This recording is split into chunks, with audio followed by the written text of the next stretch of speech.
Want to shop Walmart Black Friday deals first? Walmart Plus members get early access to our hottest deals. Join now and get 50% off a 1-year annual membership. Shop Black Friday deals first with Walmart Plus. See terms at walmartplus.com. For over 50 years, Burlington's legacy has been great deals on coats for all weather conditions. So before you're caught unprepared for the winter weather, head to Burlington for name brands, quality items, and surprising fits for every family member. Stock up on coats, sweaters, and accessories before the cold hits, so you can finally stop avoiding the elements and start living comfortably. Warm up at your nearest Burlington location less than 1 mile away. Burlington. Deals, brands, wow. This episode is brought to you by Allstate. Some people just know they could save hundreds on car insurance by checking Allstate first, like you know to check the date of the big game first before you accidentally buy tickets on your 20th wedding anniversary and have to spend the next 20 years of your marriage making up for it. Yeah, checking first is smart. So check Allstate first for a quote that could save you hundreds. You're in good hands with Allstate. Savings vary. Terms apply. Allstate Fire and Casualty Insurance Company and Affiliates. Northbrook, Illinois.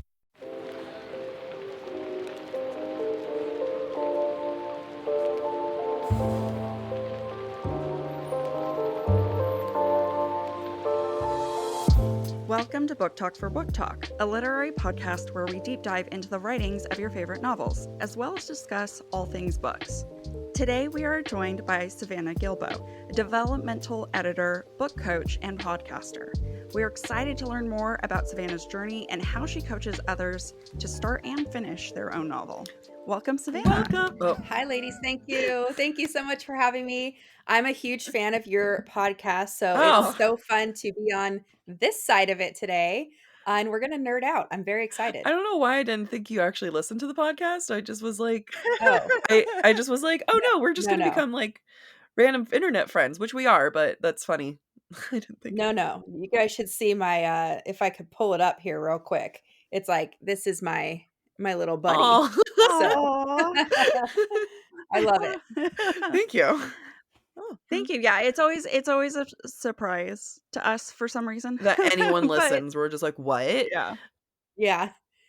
I hear you. Yeah, because I have my own podcast, and sometimes people will quote things to me, and I'm like, you actually listened and like wrote something down. That's amazing. So it is always nice when that happens. But I can definitely see the content that you put out is so much more quotable and savable that it's really valuable information for any writer or anyone who just wants to know more about the writing process. But before we dive into some of the topics that you brought here, can you just explain a little bit of like what's a developmental editor? What is it that you do? I think it's a term that a lot of people haven't heard before, because when you say editor, people just think, oh, where are the commas? Where, right. yours.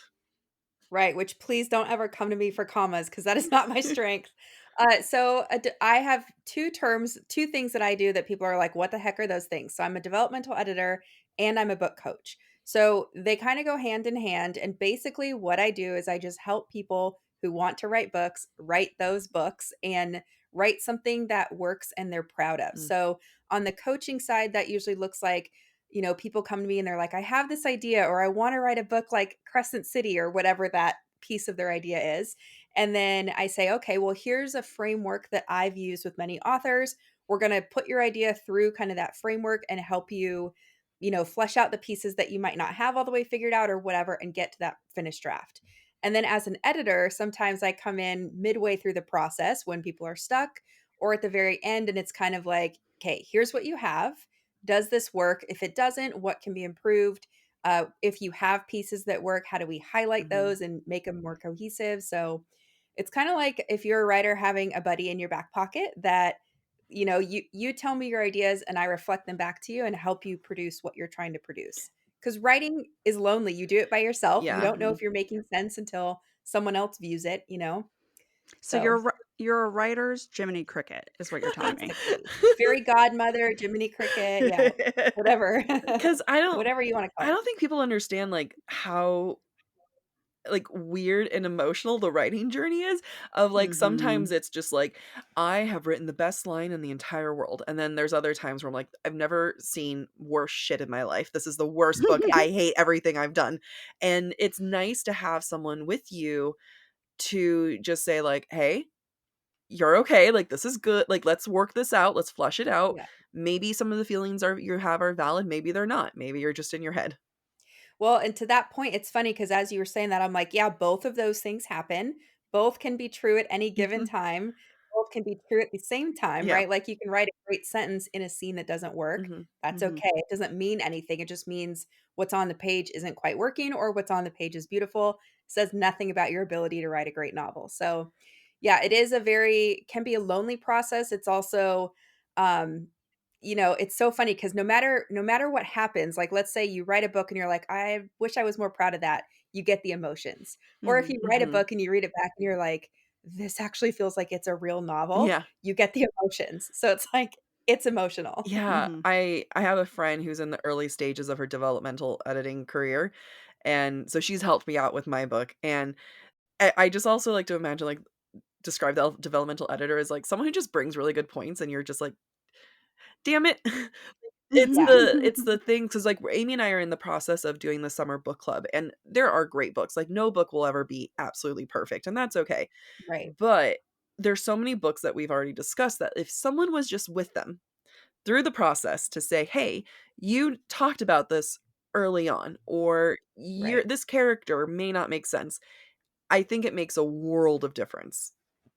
Right. And it's funny because sometimes I even suggest when people work with me and we get it to a spot, I'm like, or a good spot, I'm like, you know what? You might need to go get another Mm, opinion or another set of eyes because at a certain point, if I've been working with you for over a year or yeah, whatever, Mhm. I'm in it too, and I can't see some of that stuff. yeah, So, yes, Yeah. we do try to help with that, but it's easier if you're doing just like a manuscript evaluation and it's like, here's my draft, tell me what you think, and you have fresh eyes. mhm, Mhm. If I've been coaching you from idea to, 3 all of rounds it. of draft, Yeah. it's a little harder. Makes sense. But it's a super fun job. It sounds like a lot of fun. I'm like, why is that not my job? Yeah. So, how did you get into book coaching and developmental editing? Was it you started with a friend who was writing a book, who you were the trusted person, or was there some other route that you took? It's actually funny, very long story short, I was working in a corporate job. I used to work in the surf industry, and I Oh. kinda climbed the ladder enough where I was like, "Alright, now what is gonna happen?" And Mhm. then I had this crisis of, "I don't know if I love my job, and I don't wanna be my boss or his boss or whatever." Mhm. Mhm. So then I thought, "Okay, well, I'm gonna start saving money just in case I have a brilliant idea." And then I was like, what is this idea that if I could do anything, what would that be? Mhm, And so I've always wanted to write. And so it kind of started selfishly. Like I was doing all the Googling of, how we all do. I want to write a book. How do we do that? And then I ended up realizing, like we all do, there's a whole lot I don't know. mhm, I'm a very good reader, but I don't know how to translate that. So it started very selfishly. I want to write a book. I need to go find the tools to do that. And I went to this certification training for StoryGrid and became one of their certified editors. And then I was like, you know what? I would much rather help people do this and at the same time learn how to write my own book than do what I'm doing in my current corporate job. And at that point, I had, a little money saved, not a ton. So it was kind of like a Hail Mary and just totally dove off the diving board. And then all these years later, here I am. oh, Wow, that is so brave because It was crazy. that's the thing I keep telling myself one day I'll do, and I just haven't worked up the nerve yet. Yeah, and I don't know if your brain works like mine, but if I have some kind of plan, even if I'm like, because what I did basically, I listened to this woman named Amy Porterfield. Have you ever heard of no. her? The name is Okay. familiar. She has like an online marketing podcast. And I Mm, so I started listening to her because she was talking about like when you know you're ready to quit your 9 to 5, mm, what do you start doing? And so I was in that Mm. phase and I just happened to find her and she lays it out very strategically. And my brain likes that because I'm like, I can save this amount of money. I can put a date on my calendar. I can follow steps. yeah, Mhm. And to have someone tell me it was like, if you do this, you'll be in a good place. I was like, okay, I can do that. I just can't do it like making all the plans on my own. that's a good way of thinking. No, I mean, it is a scary jump, it's a scary leap. I mean, even the authors that we've spoken to, it's something that it goes from passion to work, And I'm sure that's also a transition too. It is, and it's, the one thing I like about what I'm doing now versus working in a corporate job is I had no room or energy left for creativity at the end of the day, Mm, and although mhm. it's hard to build your own business, at least you're doing creative Yeah. work and you're Mhm. with creatives, so, there's pluses and minuses, and for the first couple years, I was not making close to my salary, that I left, so that was hard, but so worth it in the end, so, all good things. Oh, I'm happy for you. That's great. You're an Thank you. It Thank inspiration. you. is, yeah. Thank you. I want to be Savannah when I I grow know, up. right? Yeah.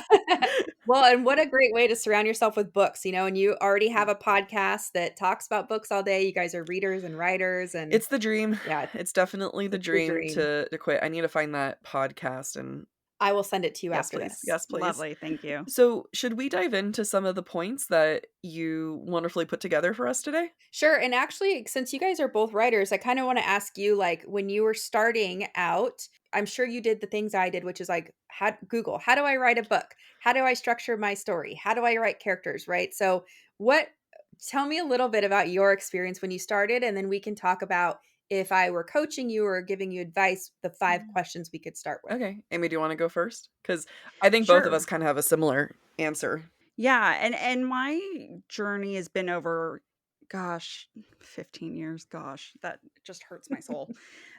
So I was always a short story writer, particularly as a high schooler, lots of fan fiction, lots of short stories. When I went into college and studied creative writing, it's either poetry or short fiction. It's never novel length stuff. Mhm. And so when I started writing my first book at 18, I really approached it like I was writing short stories. So, this set of chapters is one short story. This set of chapters is another short story. And how do I want to make it fluid? And it took me a long time to write my first novel. I think it took me more than 10 years. But because I kept, the older you get, and the more you read, your style is going to ultimately change. And so I kept rewriting what I'd already written and then adding to it. Yeah. Now, the one thing I will say is I've always been a planner. Mm. I feel like you and I are the same person, Savannah. I need a path. I'm a project manager at work. So if you give me something, huge, Parameters, yeah. yeah, I'm going to break it down into every decision point that needs to be made. Every chapter is going to have a certain scope, and whose point of view is it going to be, and what is it going to achieve, and what symbolism do I want to include, etc. Right. And then I found myself getting lost in the planning process. Mm. So the book I'm working on right now, which is a sapphic modern retelling of Pride and Prejudice, which I'm very, very excited Love about. it. It's the first story that's ever come to me that I outlined the whole thing in an hour and I was like, done. I am ready. Mhm. And just started Wow. writing. And you can ask Jack. I write this on my phone because Something about it works with the your brain. yeah, it's like handwriting a story. I'm better at handwriting a story than typing a story. The creativity and like the part of the brain that I access is different. Wow. So I have Scrivener on my phone and I'll be in line at Disneyland and I will write 500 words while we're waiting for a ride That's because it amazing. just Mhm. flows in this amazing way. And it's taken me more than 15 years to figure that out. Yeah. And then for me, I'd say I was much more into poetry as a, like, teenager and kid. I liked stories, like, I used to lie a lot, and my mom would be like, "Why are you lying?" I'm like, "My version's better." Um, Yeah. I don't know what to tell you, but so it wasn't until and I always knew I wanted to write a book, and it wasn't until I must have been, like, 19 that I just was like, "Let's see what I can do," and I wrote a novel-length fan fiction of Twilight, which the world will never see, Ooh. and it was and I mean and I put it out there, and it was, like, chapter by chapter, and each time, like, put it out, and then people were, like, all excited, and let's see how it's doing, and then I eventually was like, "Oh, that's a great like, I like this chapter by chapter figuring out." And then like Amy said, we both went to college for creative writing. Very short story focused, but they do work a lot on technique. And then Mhm. I realized that I do like a chapter by chapter summary. That's very much me. So last year, I worked on a book and then it was a behemoth. Turned out it was 2 books. And I wrote that all within 4.5 months. Wow. And it was like but I had, like, outlined it, and it was the same thing where I was so excited. One night, I outlined the whole thing, and it's just, like an outline for me is just a summary of, like, this is what happens in this. And then, Mhm. as it goes along, you're just like, well, this is different and that's changed. And when I think about like what I outline and what actually happened, some things match up, a lot of Yeah. things don't. So I'm a big fan of the outline. I think I play it a little bit more fast and loose than Amy, like not as planny as things, but at the same time, I do love a structure. Yeah. And that's so interesting because for anyone listening who wants to write a book, you just heard two people talk about similar but different processes, right? And then also similar but different ways our brains work and how, having expectations of what a draft will be sometimes messes us Mm. up. Mhm. Um, and also how having an outline still means leaving room for creativity. So, one of the things that I teach a lot in my podcast and in my course is just that. Like, we have to manage our expectations. We have to know something's not going to be perfect because it's a first draft, Yeah. right? It's like you Mhm. can't tell a little baby who's learning how to walk, like, you better get it perfect your first try or something bad's going to happen, right? Same with a puppy. I like to use puppies as examples. If a puppy pees in a house, right, you can't just immediately be mad at it. It's a puppy, it has no idea. So that's important. And then it's also important to be flexible because as you get to know your story more, you're going to have more brilliant ideas that you don't even know are possible to come out of your brain, Mhm. and you have to allow for that creativity to come through. So everything I like to teach is be flexible, manage your expectations, and also like Amy's not going to compare her. I mean, probably you guys compare your processes to each other, but you can't probably fit into Jac's process, and Jac probably can't fit into Yeah. yours because we're all different. So Mhm.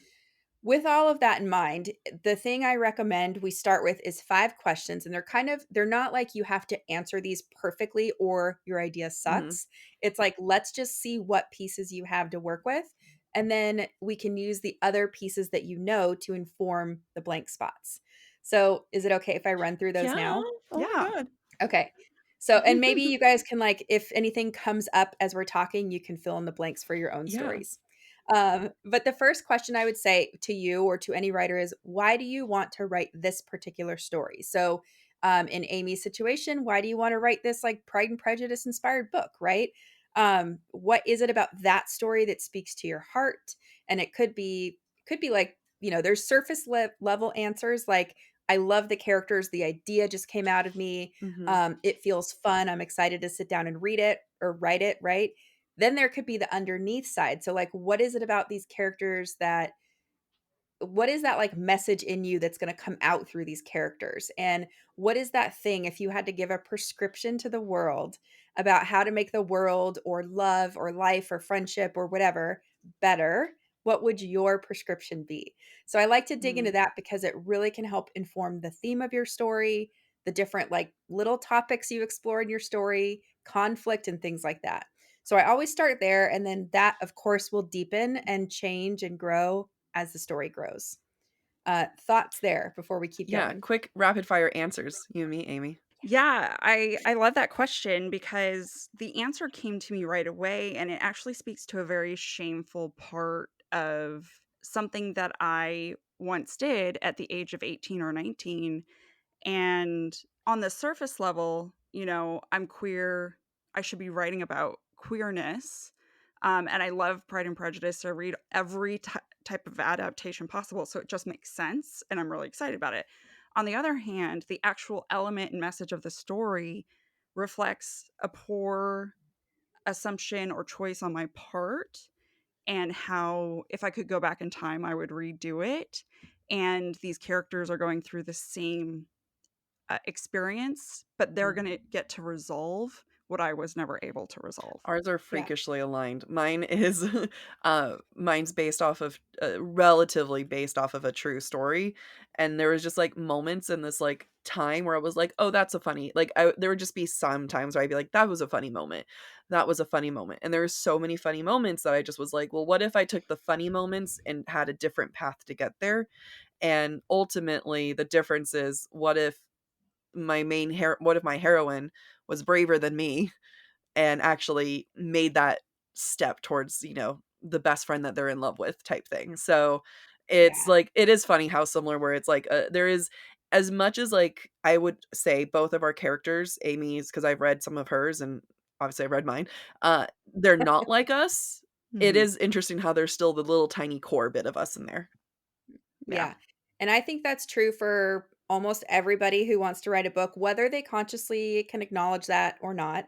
Because some people I work with, they're like you, where just identify that thing that makes their story them, Mhm. or like it came out of this. I worked with a writer recently who she started kind of telling me surface level, answers, which are fine. I say surface level, and I don't mean that in a bad way.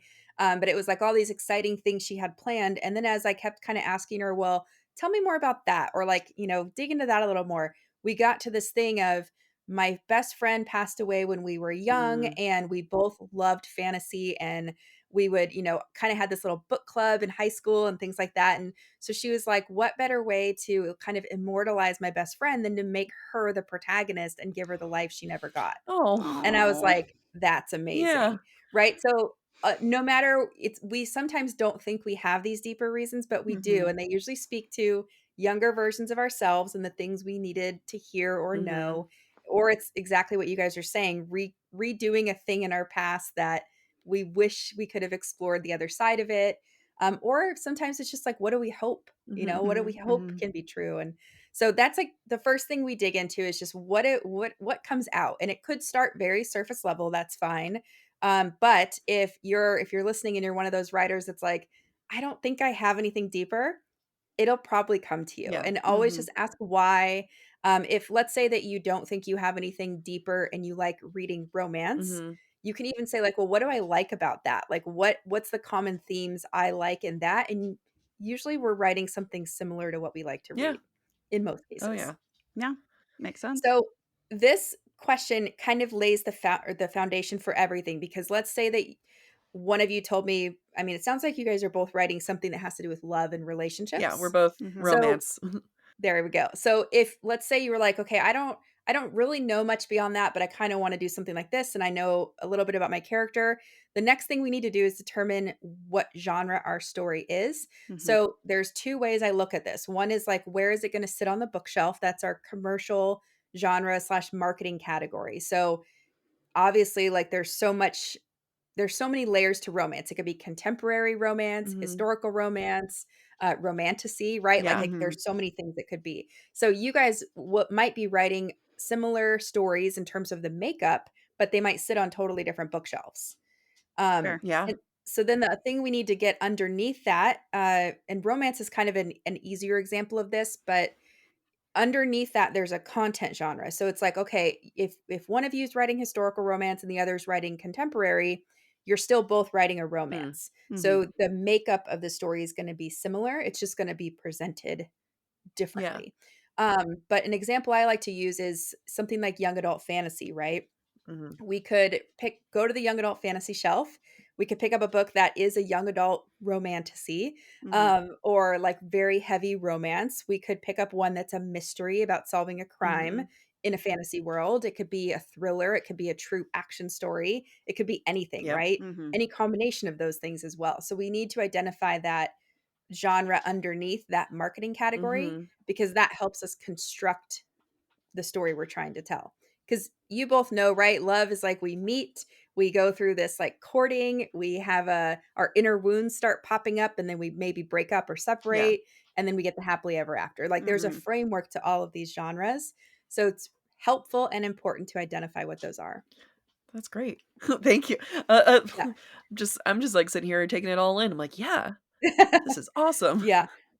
And because I know you talk about like the romantasy books that are hot right now, Mhm. right? So I thought like just looking at Sarah J. Maas, there's so much we could dig into there is as this Oh, example, yeah. because if we think about Throne of Glass, that feels different than A Court of Thorns and Roses, Mhm. right? Mhm. And Mhm. those feel different than Crescent Yeah. City, Yep. although they're all kind of made up of the same genre pieces. Like they all have elements of action, they all have elements of love. Mhm. Um, I don't know if some maybe kind of have like crime elements a little or Yeah. mystery a little Yeah. bit. Yeah, yeah. But the weight of them is different per series. Mhm. Yep. So that's really important to know too, especially a lot of people are wanting to write romantasy Yeah. now. And you need to know, like, if you have one pie chart, and this is like for our logical brains that like this stuff, if you have one pie chart, you only get 100% of your book. So Yeah. where do those percentages fall? Is it more romance or more action? Is it Mhm. Mhm. more crime? and like a little sliver of romance, or how does that work? Yeah. And from a construction point, and I'm totally going to get nerdy here, whatever's kind of the bigger piece of that pie chart, that's like your main storyline, right? So Yep. you can always know to prioritize that. And if you have a love story subplot, you know to deprioritize that to the extent, if you're writing true romantasy, it maybe is more equal. If you have an action story with a love subplot, it's like maybe less equal. So you know how to prioritize these things. And because you both probably know when you're in the process, you're like, the subplot's taking over. Yeah. What do I do? Or Yeah. Yeah. things happen and you need I mean, that guidelines. makes a lot of sense, especially when you put it in the lens of, like, the ACOTAR series, right? Like, you have Mhm. ACOTAR, Mist and Fury, and then Wings and Ruin, and that chart really shifts, that pie chart really shifts throughout, because once you get to Wings and Ruin, the love story isn't really what's the priority there. Now Right. this subplot that was slowly building per book finally makes its appearance. So I really like that visualization of, like, especially for a series, which Yeah. Mhm. what does the pie chart look like for each book? Yeah. Yeah. Yeah, I feel like that it makes me think of the first book I wrote, which was is a romantasy, and I just have not been able to stomach the editing process of it, and it's been 6 years since I finished it. And I know one of the things I struggled with is the love story dominating too Yeah. much? Do I need more action? Because romantasy wasn't as much of a genre at the time, Mhm. between the ages of 18 and 29 when I was working on Right. it. So it like gives my younger self permission, like, yes, you are allowed to have more of a love element Yeah. and everything, the action be the subplot. So You were ahead of the Yeah. curve. it's such a shame I couldn't stomach the editing. Yeah. Well, and I see this happen too, where sometimes I call it like a genre identity Mm. crisis. Mhm. So it's like you write a draft and maybe you started out thinking it was one thing and it became something else. And now, maybe you have done beta readers or whatever, and you get this feedback that's like the beginning of the story kind of feels different than the end. Like I see this happen all the time. And it's because we don't understand that genre hierarchy. So Mhm. it might start out as feeling like a romantasy or a romance or whatever, and then by the end, it's like, well, now the story's about bringing the bad guy to justice. Like, Yeah. Mhm. I didn't get, because, stories usually raise a question in the beginning. So it's like, either are they going to get together in a romance, or it's like, is this person going to survive? Is Bryce going to figure out who killed Mhm. Danica? Mhm. Mhm. And so if you don't answer that question and you're answering something totally random, it doesn't it doesn't compute. It doesn't work as a Yeah. story. Yeah. So the genre piece really helps, and it also can be informed by your theme or that the point or whatever why you're writing this book. So if you were like, I don't know what the primary genre is, and you talk to me about relationships, I'm going to say it's probably love. You want to talk about relationships. Mhm. What happens if we put love on the top of that hierarchy? Or if you say, I want to show the power of love in this like war torn landscape where it's life and death stakes, probably actions on the top of that Mhm. Mhm. hierarchy. And you can think of it as volume dials too. Like you're going to Yeah. probably have flavors of every genre in your book to some extent, and you might turn love all the way up or action all the way up or whatever. I love it. So that's kind of the second thing to dig Yeah. into. I mean, it's a big piece of the puzzle. Mhm. And, Yep. like I said, there's two ways to think about that. So commercial genre and content genre. How are you going to market it? And then how are you going to actually construct it? Mhm. And then underneath that, it's kind of like, okay, you know what you're talking about, you know what genre you're writing in. And again, you don't have to have these answered in order or anything. It's just these are the pieces we Yeah. want. Then we talk about character. So what is this person like trying to do? What's their Mhm. goal? Mhm. What do they think is missing in their life, and how are they trying to fill that gap or get that need met, right? So in the writing world, we talk about what do they want and what do they need. Yeah. And Mhm. we can start informing that from our theme that we talked about. So in the Pride and Prejudice example, you said it's something you needed, something you wanted to explore more, right? Mhm. So, do you know how to put your like the message into a statement? Have you done that yet? I have not. Okay. So like what's the takeaway at the end? We'll just play with this. Sure. For me, it's the takeaway is, if I'm really going to boil it down, socioeconomic status does not reflect the quality of a person. Perfect.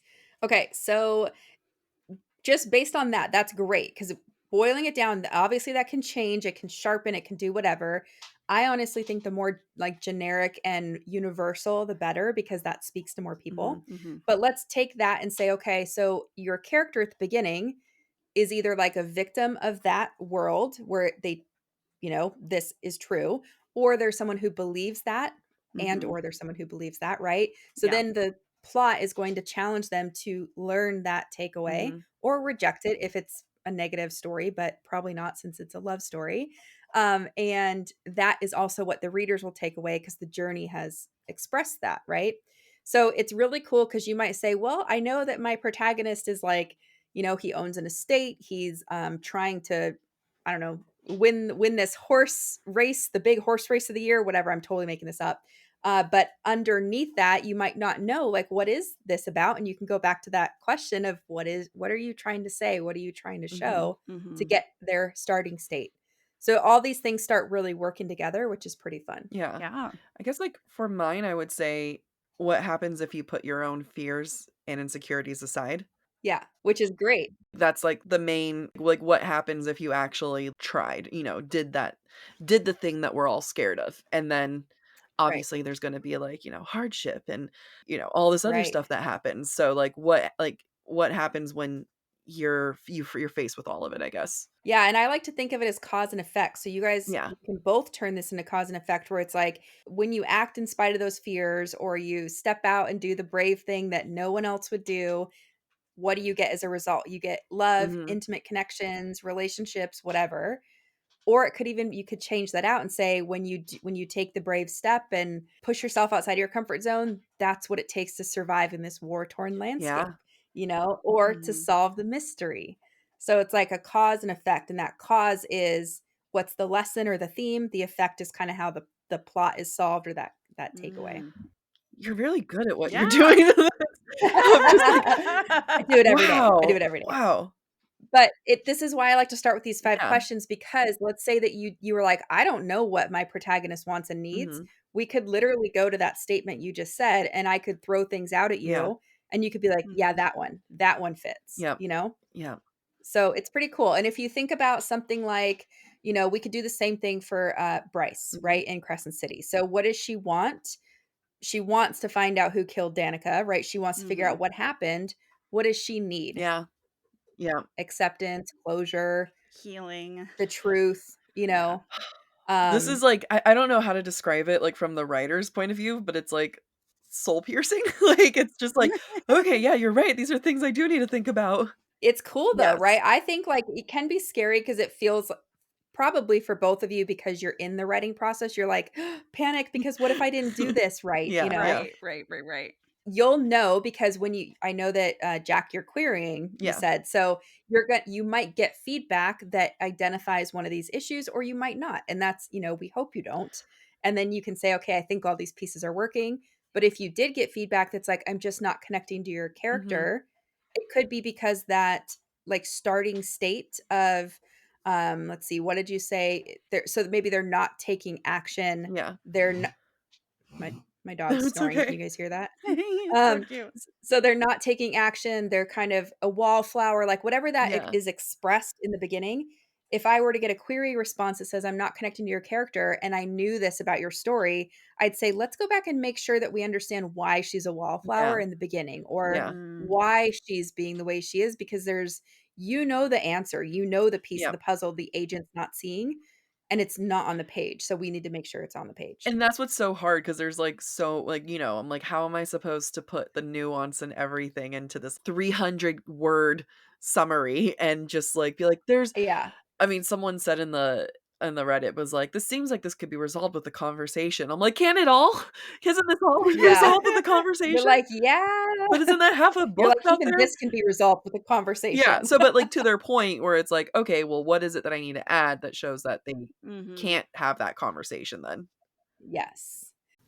Fall has officially started here in Los Angeles, and that means we finally get to do fall activities.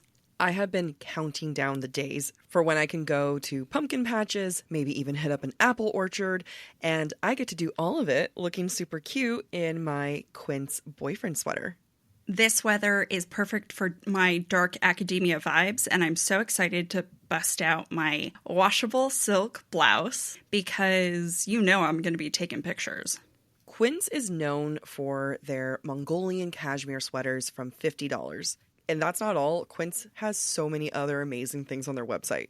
All of those items are priced 50 to 80% less than similar brands. That includes leather jackets, cotton cardigans, soft denim. Like, my entire fall wardrobe is genuinely turning into Quince wardrobe.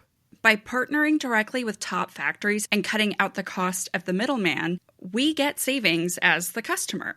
One of my favorite parts about Quince is the fact that they only work with factories that use safe, ethical, and responsible manufacturing practices. And they still manage to get premium fabrics and finishes for that, luxury feeling for every item that they have. Get cozy in Quince's high-quality wardrobe essentials.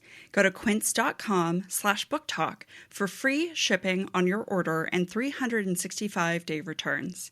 That's Quince, QUINCE.com/booktalk, BOOKTALK, to get free shipping and 365-day returns. That's quince.com/booktalk. For over 50 years, Burlington's legacy has been great deals on coats for all weather conditions. So before you're caught unprepared for the winter weather, head to Burlington for name brands, quality items, and surprising fits for every family member. Stock up on coats, sweaters, and accessories before the cold hits, so you can finally stop avoiding the elements and start living comfortably. Warm up at your nearest Burlington location less than 1 mile away. Burlington. Deals, brands, wow. Kroger Delivery makes it easy to do your holiday shopping in a jingle. There might be a lot on your to-do list, but thanks to Kroger Delivery, you can get everything you need delivered straight to your door at the same great prices you'd find in store. Our refrigerated trucks always ensure that your groceries arrive fresh. And right now, you can save $20 on your first order of $75 or more and get free delivery with a Boost membership. Restrictions apply. See site for details. Kroger, fresh for everyone. What's up, guys? It's the champ, Sean O'Malley, here to talk to you about Prize Picks. Prize Picks is the best place to win real money while watching football. Run your game on Prize Picks. Prize Picks will give you $50 instantly when you play your first $5 lineup. You don't even need to win to receive the $50 bonus. It's guaranteed. Just download the Prize Picks app and use code SPOTIFY. That's code SPOTIFY on Prize Picks to get $50 instantly when you play a $5 lineup. Prize Picks. Run your game. Must be present in certain states. Visit prizepicks.com for restrictions and details. Yeah, and it's especially writing like the query letter, like you said, you don't get many words, so it's even harder than doing it in a draft. The reason I love these 5 questions, and we've gone through 3 now, is because it helps us say no matter where you're at, if you're starting out, you can use these to guide you. If you've written something and you're trying to edit it, you can say, do I even know the answer to these questions? Maybe you did, and now the story's changed. So you need to kind of update the way that you think about things, or you're querying and we get responses that are like, I don't know about this piece. Yeah. We can say, okay, where would this fit in these 5 questions? How do we dig in more? So they're really cool. And I'm a huge nerd about them, obviously. I love them. I know, right? It's Okay. like, this is worth it, guys. Go. Yeah, I love it. And if you guys want more, like I said, or like you introduced, there's a whole podcast of me nerding out about this, so you can go dig into it more. But the 4th question, so whether or not we know what our protagonist wants and needs, maybe we do, maybe we need to fill in the blank still. The next one is like, well, what happens if they don't get that thing? So what is at stake? So Bryce is an easy example, right? If she doesn't find out who killed Danica or what happened, what's going to happen? Like, she's always going to have this question. She's never going to be able to move on. She would probably never be able to accept the love from Hunt, right? No. And so we can kind of imagine, what would be at stake if she didn't find that out. Also, it's been a while since I read that first book, but isn't there kind of a threat of like, this could happen again? Yeah. Yes. Yeah. So it's kind of like, we know why this is urgent. Because imagine if it wasn't, and it was like, she's thinking about her friend that died when they were 11 and she's now like 20 something. And you're like, well, why are you caring right now? Like, why do I need to care about this? Right. So it's the stakes of, are you not going to have that relationship that your story is presenting as an option? Are you not going to survive? Are you going to not win the karate competition, and that is going to prove to yourself that you're not a good person, Yeah. right? Like there's so many layers to it. And the cool thing is that we can say in your like give me an example of one of your protagonists of like what do they want? What are they trying to do? I think for my protagonist, I'm gonna jump in, Amy, I'm sorry. Yeah. No, go ahead. So the concept is like she's gone off to England to study for her master's, and she just goes in thinking, I mean, what she wants is I'm gonna have my master's, I'm gonna go get a job, I'm gonna live there, and it's gonna be organized, perfect, and it's gonna go exactly according to plan. And then on the romantic side of things, it's more of like I don't know what I'm doing slash like this isn't what I'm used to. This isn't what Yeah, like I guess I had my insecurities that I had are much more impactful than I realized. Like what? right. Like, all these things are actually harder. So it's like on one side, she's Right. like very organized and very like, this is what my goals are and very clear. And then on the other side, it's like her insecurities are just like, and she's almost like overwhelmed with the amount of things not wrong with her, but this like, oh, I didn't have as much of a tight grip on myself as I thought I did. Right. So that's great because what the surface level that we're kind of reading for is she's going after a master's. Of course, we want to root for someone who has a goal because that's Hmm. natural. And then as she navigates the plot, it's probably like anything bad or like not according to plan that happens, she's going to take as proof Yeah. that Yeah. something's wrong with her or that, there's a reason for all these doubts she's having. Hmm. Right. So, it's like the more conflict you throw at them via whatever external is happening in your story, the more pressure gets put on that internal obstacle or that Mm. wound that's like in your character situation, I'm a mess, I don't know what I'm doing. Hmm. Um, maybe there's like a little unworthiness really Yeah. far underneath there or something. And so she's taking all these things as proof, quote unquote, Yeah. air quotes, that she's not good enough or she's not deserving of the result or whatever, right? And then the pressure becomes so big and the stakes become so big that that's why they have to grow and change. So that's how they get what they need or learn that lesson of the story. So, I just want you to know in this conversation, you've like blown my mind to the point where I was like, because it's a duology, and there's an mhm. aspect in the second book where I'm like, oh my God, I can have her working for that in the first book. It doesn't have to be this thing. And then, like, what you're like, you've already blown my mind where I'm like, I need to go add this Good. in. Good. I love it. Yeah. And this is the fun thing too. Like if we let's pretend I'm not here and you are talking with each other about these 5 questions. Just having a Yeah. conversation and sharing your answers of Hmm. what these questions are or these answers are in your Hmm. story, you can both open each other's minds to things just by saying them out Yeah. loud, reflecting things back to each other. So, Yeah. Yeah. pretty powerful little Amy, do you want to questions. go on that journey? That Yeah. was good for me. I enjoyed it. I feel like I don't smoke, but I'm Sure. almost like I need a cigarette and just like take it in. Sure. So on the surface, my protagonist is supporting her younger sister's education because her parents died when the protagonist was 18. And she has two younger sisters who she's trying to make sure they're educated, which means she's hasn't gone to college yet, even though she's older. And that's her dream, is to go to college. And underneath it is she never prioritizes herself, and learning that she can put herself as a priority, and no one suffers because of it. Yeah. I love that because her pursuing that external goal of making sure sisters go to college, if she is so gung ho about that and like has blinders on to everything else, she can't learn that lesson, right? Because she's Mm-hmm. putting everyone first.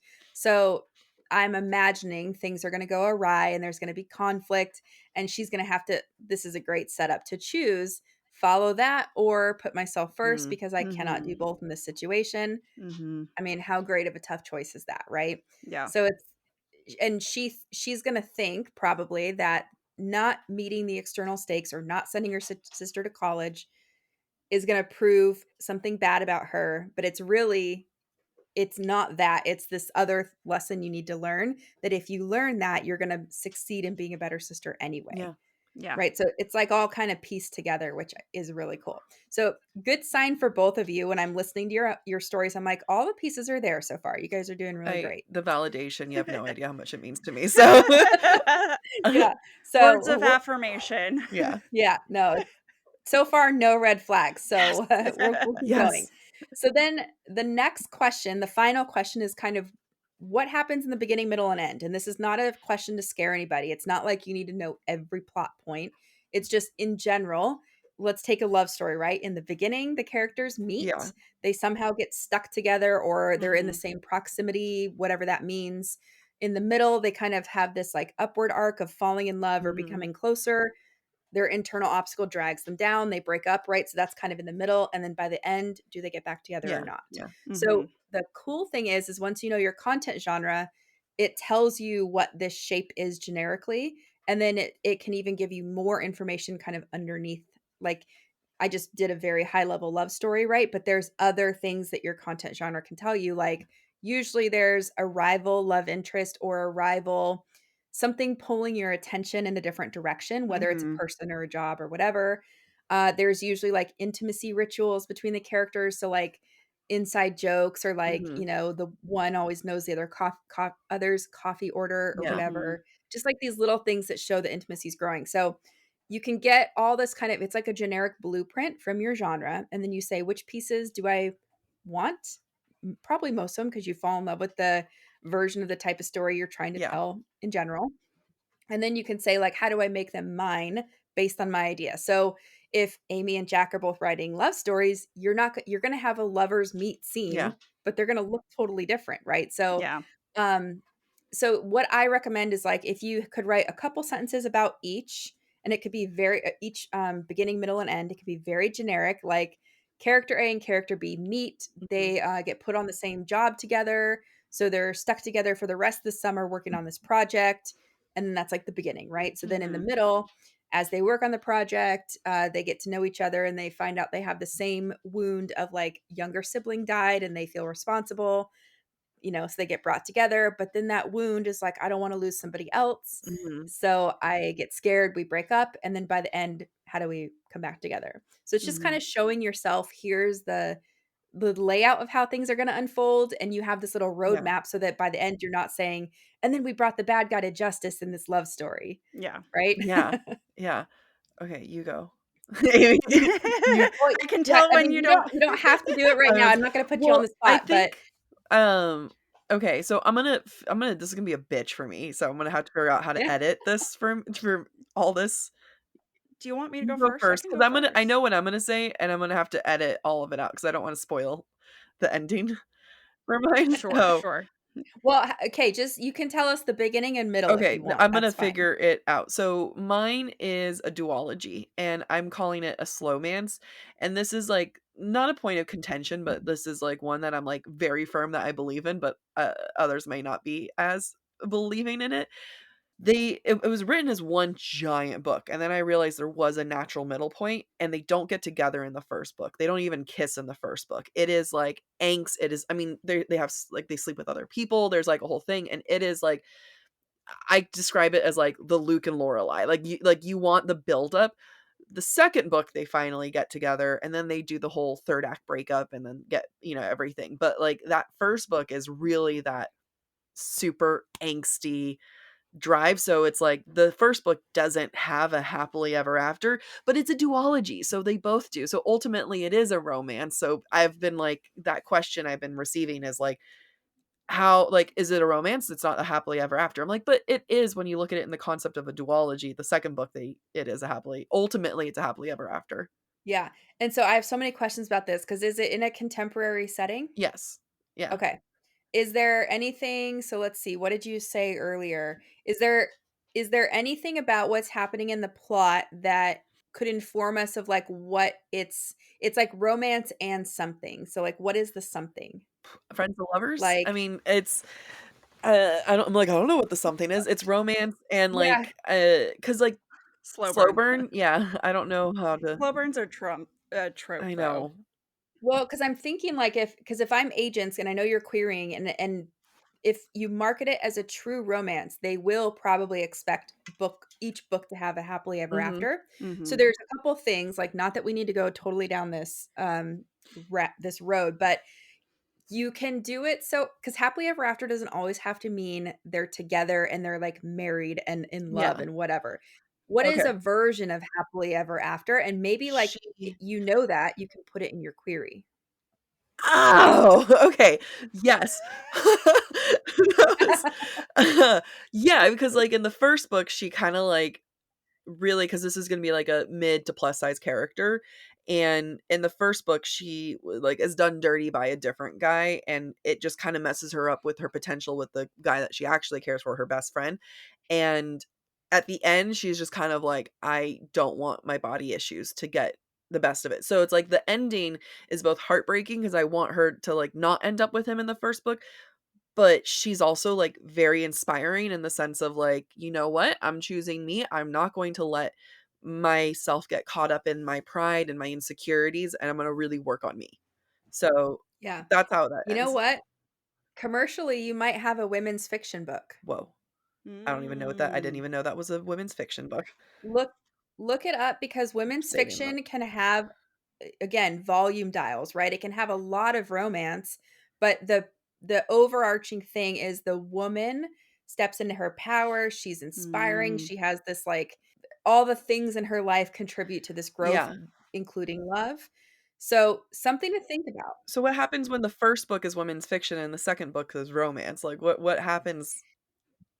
It can be Well, so both. it depends because if I'm gonna pretend to be your agent and let's say that you query this and you're like, "This is women's fiction book 1."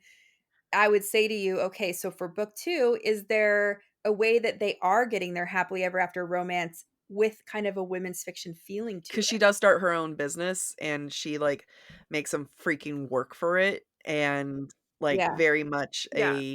you're gonna have like, he goes to therapy, like, it's you have your 3rd act breakup, but I could spend more time on her, like, actually kicking ass and stuff. Well, and you may have to or you might not Yeah, have to yeah. because it's kind of like what's that emotional gut punch? Like, are readers walking away like, "Yeah, girl," Yeah, like, is that the feeling or are they swooning? Like, they can both. be both for It's sure. truly both, yeah. Yeah. Because it could be just worth a thought experiment of like, if I were to put this out as women's fiction for 2 Uh-huh. books, we know we can talk about the tropes and the swooniness and all that, but offline, I'm going to give you an example of a client's book that I worked on, and hers is romance, but it also has a plus size Yeah, yeah. protagonist. I'm going to look up what they ended up Yeah, marketing yes, as because she please. went through something similar. 'Cause I truly like, I do believe in it, you know? Like, I'm like, I think Yeah. that the angst and the romance is it, but I also am very much like, her journey is really important for me too. Yeah. And that's kind of, I think, a thing that's interesting for you to think about is in book 2, if you're not going to actually do this, so Yeah, don't yeah, panic. But if you cut out the yeah. romance, what's that? Do you have that same emotional impact as book 1 for Mm, her? no. And if so, you might be able to say it's women's fiction, and that might be some of if you're having disconnect with agents, that might be it. Okay. Just a simple I'll think label. about it. I'll, like, mull that Yeah. over. Yeah. I think, I mean, only because I haven't read Jack's book yet because she's been kind to me and I've been too busy, and I will read it eventually, but I know the overarching plot very well, and I feel like women's fiction is spot on in terms of the character development, the growth, the empowerment. Mhm. So there might need to be tweaks, but I Yeah. could see that being fitting very well for your book, Wow. Jack. I just wanted to be And a you could smutty, I smutty mean, thing, but here I am. yeah. Well, and it can be. Just because it's a women's fiction story doesn't mean it can't be all the things we love about romance. Yeah. From the agent's perspective, they're thinking, "I can't put this on a bookshelf next to romances that have a happily ever Yeah, after." so would you categorize Colleen Hoover as women's fiction? Because I know some of her books don't have a happily ever after until, like, the 3rd book. Yeah, so, like, it ends with us, I mean, right? there's that one, and then there's, like, another one that's Sunday, something Sunday, but Maybe maybe Sunday. Sunday, yeah. Yeah. I mean, maybe. I'm just gonna, like, look up what her Amazon categories are while we're okay, so Colleen Hoover, I'm looking up her book. Let's see, looking for categories because I just want to see. So it says, okay, it says it ends with us. It says women's friendship fiction, women's domestic life fiction, Wow. and then the third category is women's romance fiction. Wow. So, like, I can still be successful as a women's fiction author with this one? Okay. Yeah. Women's Yeah. fiction's a pretty big deal. So, Okay. and yours is going to have that crossover. Yeah, yeah. You can Mhm. market it however you want once you get the agent, Well, and they'll probably tell you that too. Like they'll say, because they're going to want to dip into the romance bucket Right. yeah, too. yeah. Right. But if you're having trouble getting that agent, it could just be because of that one little You description. know, Because they're yeah. saying 2 plus 3 does not equal Yeah, 10. yeah, and that's just, Mhm. like, what it I mean, Mhm. luckily, I've only queried a 5 before I, like, put Yeah. it out to other people, but, like, there is totally a disconnect happening, and this is, like, Yeah. really, really helping. It may be because I'm PMSing, but I wanna cry, I'm very thankful, thank you. Sometimes they'll see that too. Like it's not going to prevent them from saying they like your book. They'll just say, "How sold are you on marketing this Yeah, as yeah. Mhm. romance?" Mhm. So Mhm. it's I'm not like open, a make or I'm break thing. open. Yeah. Okay, well, that was a journey. Thank you. Amy, would you like Yeah. to go? Sure. Tell me your beginning, middle, and end. If you want to leave off the Sure. end, that's fine too. Luckily, it's Pride and Prejudice, so we Yeah, know. so it's Yeah. predictable. It's It's just what's comforting, been have not I put predictable. okay, it's comforting. Predictable is Yeah. comforting. Yeah. Also true. So the beginning starts with Elizabeth, is a 20 something working full time at a university to help pay for her sister's education and her sorority dues. She attends sorority parties because the president is sympathetic. And at a sorority party, she meets Darcy, who is a former member of the sorority and a PhD student on campus. They hit it off until the point where Darcy realizes, oh, Ella's not part of the sorority, only her sister is. And she's actually a server at these parties I go to with my grandma because my grandma's a big donor. So, splat. Relationship or potential for a relationship ends because Darcy's like, yeah, I can't do that. The middle, Darcy and Elle continue to encounter each other through sorority activities. And because Elle's sister and Darcy's best friend have started dating, have fallen in Jane and love. Bingley. Jane and Bingley, or Jenny and Ben are their names. Love it. Through those interactions, they find out they actually continue to have a lot in common, including severe, intense protectiveness of their sisters. Meanwhile, Elle is dating Wickham. The end, Wickham's crimes against both of their sisters is revealed. Oh, the other thing I forgot to say is that Darcy finds out that Elle is trying to get into school and have her own education. Darcy helps Elle begrudgingly because she admires Elle's motivation, and that motivates Elle or Darcy, who's a PhD candidate, to finish her dissertation because she's been dragging her feet. And Wickham goes to jail. Elle and Darcy accept their differences and give the relationship thing a try. Darcy gets her postdoc fellowship, and Elle starts going to school. Love it. That's great. So you can just by those sentences in your head, I'm guessing you're thinking those weren't very eloquent. I missed this because that's what most even I do that, right? We can get the sense of your entire story. And I love that they're stuck together. It reminds me of like the sorority and the grandmas and things like that. Reminds me of the DAR and Gilmore Yeah, Girls. yeah. Yes. I But never I watched Gilmore Girls. That's She was in unfortunate. China. I was in China. Amy grew up in China. I did. oh my goodness. It's like literally on for my dogs in the other room right now. Love it. But yeah, I love it. So it's like they meet, they maybe have this little like spark, and then Mhm. these are the reasons we can't be together, but we're in the same orbit no matter what. Yep. So they have the same values, they fall in love, and then it's like, but if I fall in love, I'm gonna risk all this other stuff and potentially pain Mhm. and blah blah blah. And then they get together. So I think that's Mhm. great. And Thanks. it's so cool that like imagine answering these 5 questions on one sheet. Yeah. You have your whole story laid out in front of you Wow. at all times. Yeah. I mean, Yeah, and it's it's great. kind of like your guidepost, Mhm. right? Yep. And Yep. at any stage of the writing, from starting it out to even querying, as like we've been kind of like dipping back into, it helps because then I know what elements that I need from this to comment into the query process as well. Yeah. Yeah. Do you wanna do yours? What? Oh, I like those were my beginning, middle, because I it was more the offline beginning, middle, end because I don't want to know the ending, but I can Okay, tell you. okay, okay. I don't want to. I'll tell you, and then I'll figure out. You don't I have want to to. tell you, That's but I'll figure out okay. my editing process. Beginning, Olivia goes off to study to London for her master's. She lives in student living. She's like ready to take on the world. Meets her, because it's dual point of view, meets her downstairs neighbor, Liam, who's there for his PhD. They don't hit it off at all. And then they eventually kind of become friends.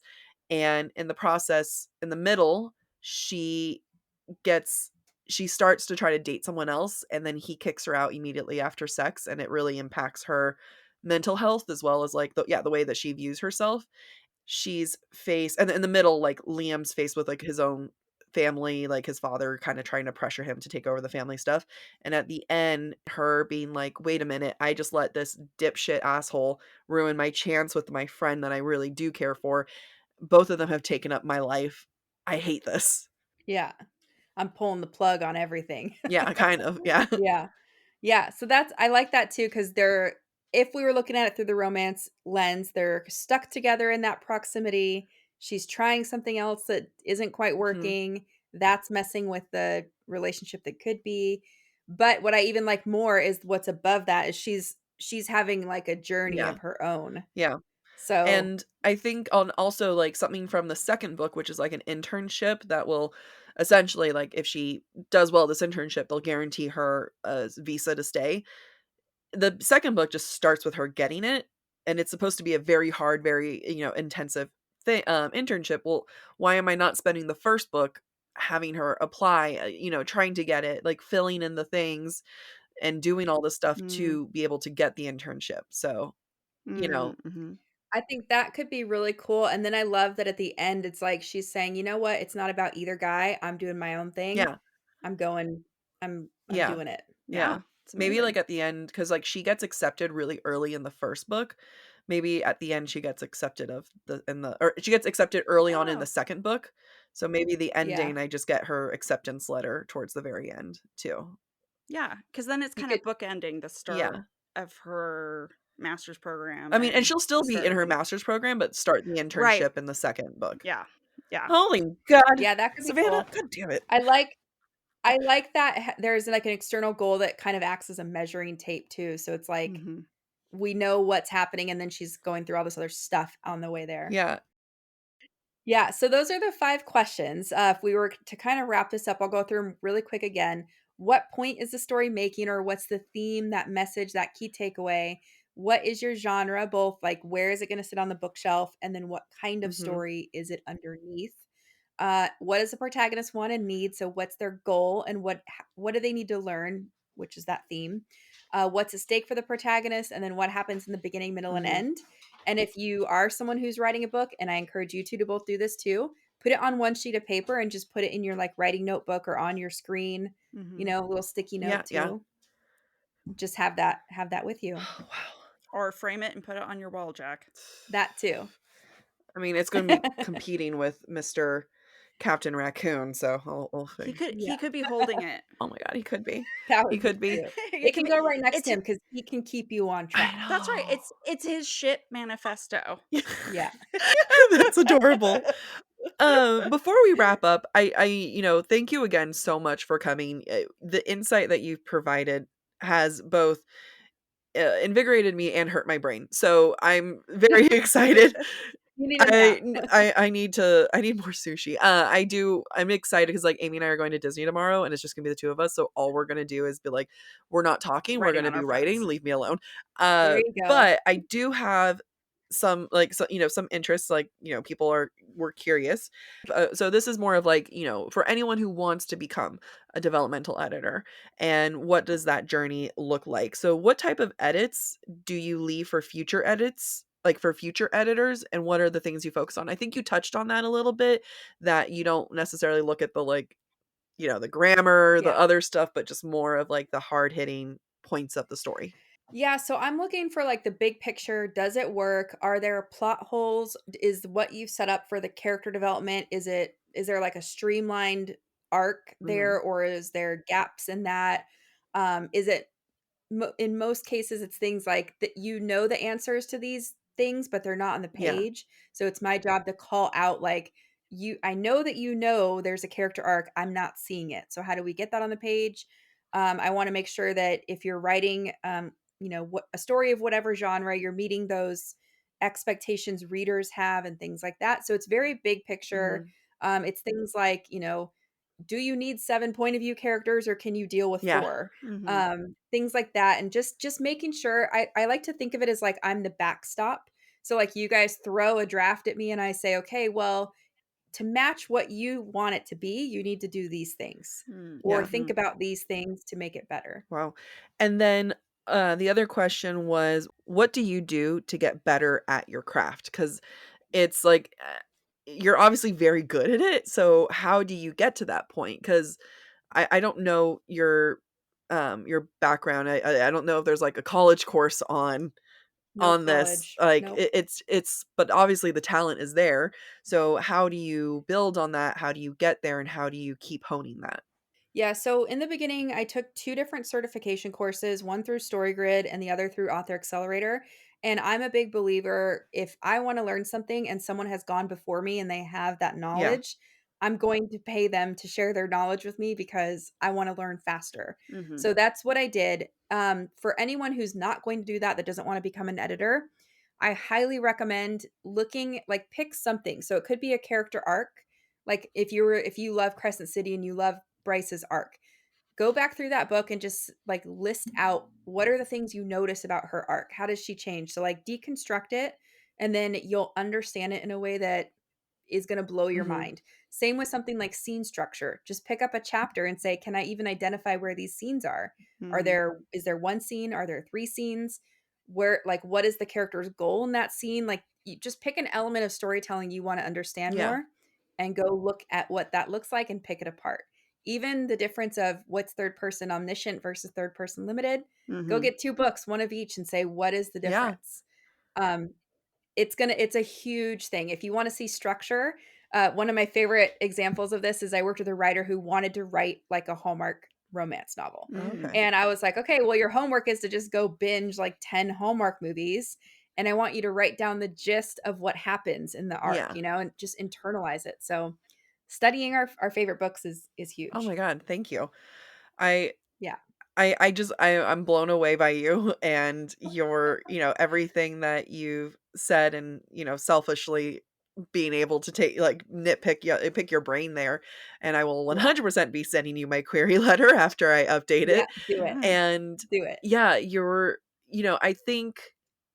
I think people imagine, and I know that I did early days, that writing a book was one person who just sits down next to a fire with their Mhm. quill and gets it all out.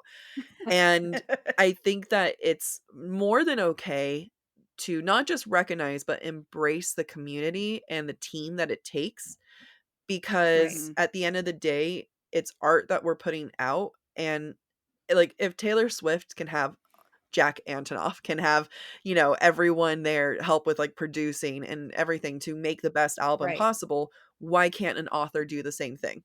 Yeah. Well, and it doesn't make you any less of an Yeah. author to get feedback, right? If Right. anything, you're doing the brave thing and putting yourself and your story out there to become Yeah. better. Plus, Yeah. if you're going to go learn golf, how are you going to know if you're better at golf if you have nothing to, no feedback, no coach Right. telling you Mhm. what to do? Right. Yeah. Yeah. So, So true. Well, I really appreciate this, Savannah, because when people ask me about going to school for creative writing, I always warn them against it because the education really limited my imagination and my ability to do what I loved. And it took me a long time to undo that. And I feel like I learned more from you today than I did in my entire bachelor's degree. oh, Absolutely. Like, I love really? that, but I also hate that because I hear that from so many people that they're like, I have an MFA and I still don't know how to write a Hmm. novel. Yep. So it's not just you. I think it's a very unfortunate and normal thing if that's what you go to school to get an MFA for. So the good news is though there's more resources than ever for how to write a book. Yeah. Hmm. So I think it's important though to have that balance of yes, research your heart out, compare stories you like and things like that. But there's never going to be a scenario where you research to the perfect nth degree and then Mhm. write the perfect book. That's never Right. going to happen. So, you know, if I could leave listeners with anything, it's get your expectations in order. Also, something for me that was really like it made me freeze every time I tried to write a book because I love like the Sarah J. Maas Mhm. books, all the romanticides that are out. Harry Potter was my thing when I was Yeah, young, you yeah. know, not gonna Yeah. lie, still is. But I would freeze because I'm like, how did this author plant so many clues and like Mhm. twists and Yes. things?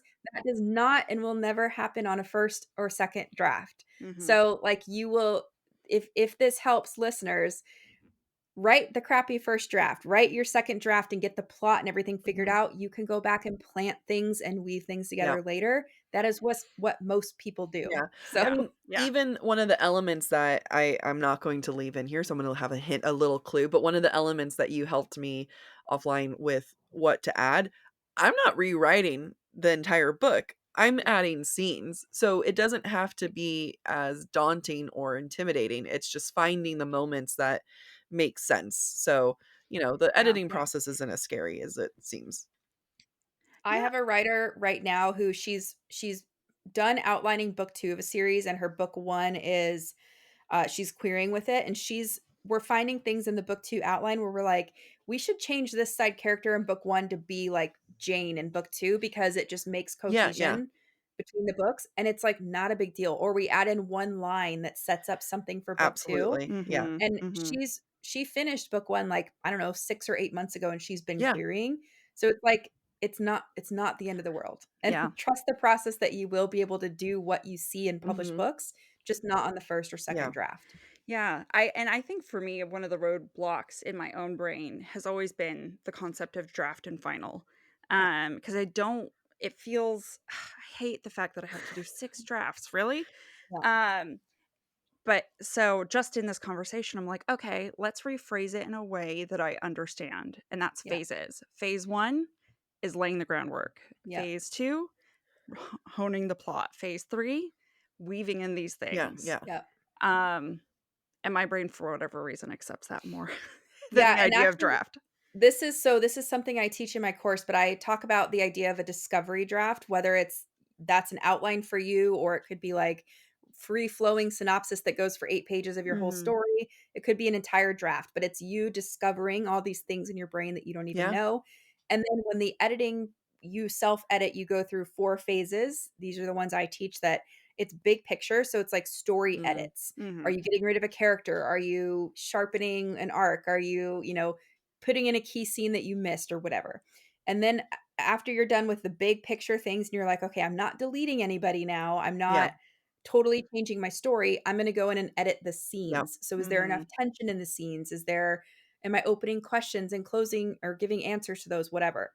Then you go and you edit page by page for like the paragraphs and the Mm. flow and whatever.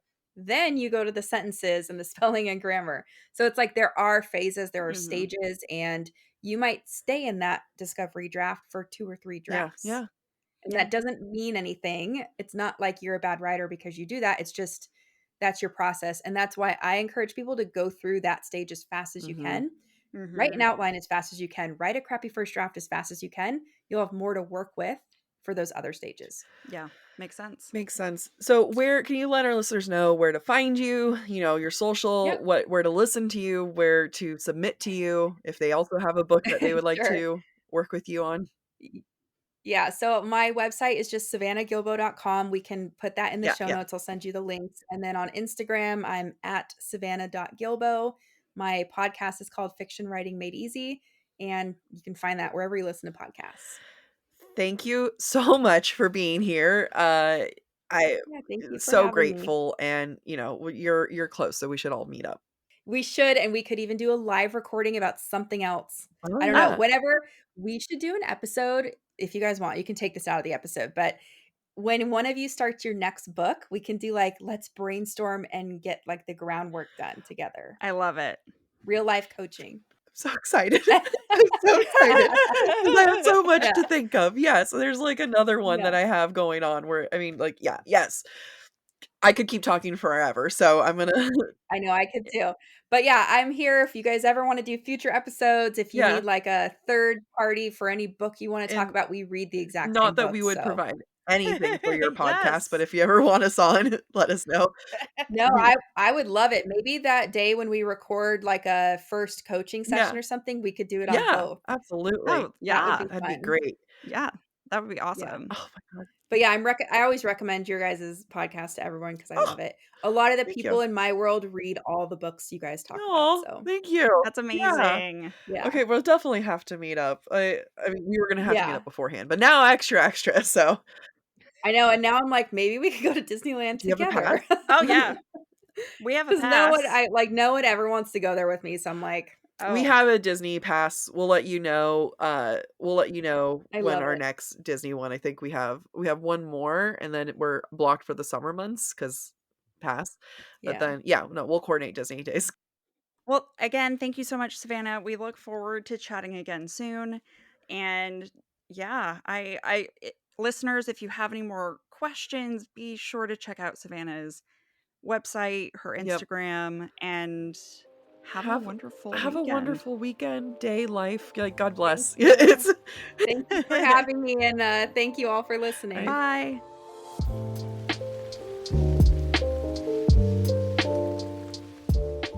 Thank you for listening to part 1 of this week's episode of Book Talk for Book Talk. We encourage you to rate and subscribe to our show on your preferred podcast listening platform. We would love to hear your thoughts based on today's conversation. You can submit your comments to our form at booktalkforbooktalk.com for a chance to have your feedback discussed. If you're enjoying the podcast, please visit our website, booktalkforbooktalk.com, to view our latest merch and learn about supporting the show through Patreon, Ko-Fi, or Venmo. Bye.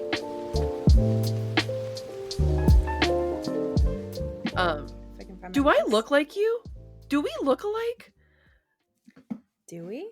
You guys have similar face shapes and like proportions in terms of like. You are what, whenever I've done like the AI versions of me, you are what comes out. Because you kind of look like my AI pictures, actually. It is like, I'm gonna find this. It's a very specific photo. So while you're looking that up, Oh I'm gonna my find this God. because like when I was like, wait a minute, are you my AI? That's weird. We should put both of our real pictures to one AI and see what comes out. I can kind of see it. I see it. I can't find mine that quick, but I'll have to send you mine after because that's very weird. It is funny. I'm like looking at. I'm like, you're what my AI says I look like. You look like you could be cousins. That's interesting. That's great because I don't look like my cousins.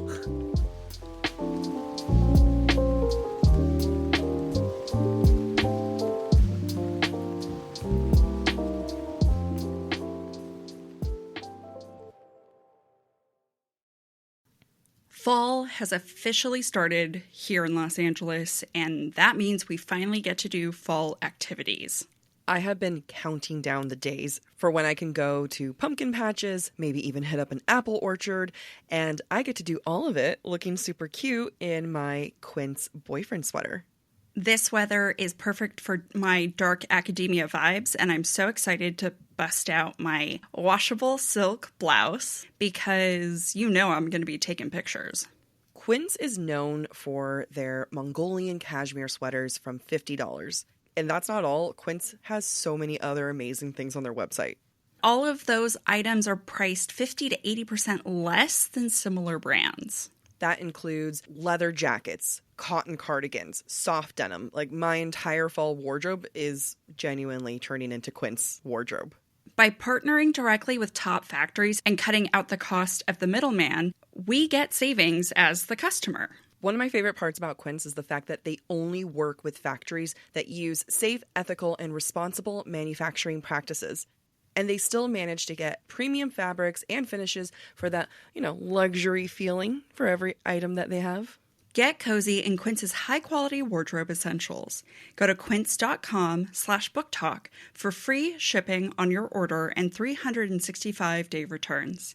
That's Quince, QUINCE.com/booktalk. BOOKTALK, to get free shipping and 365-day returns. That's quince.com/booktalk.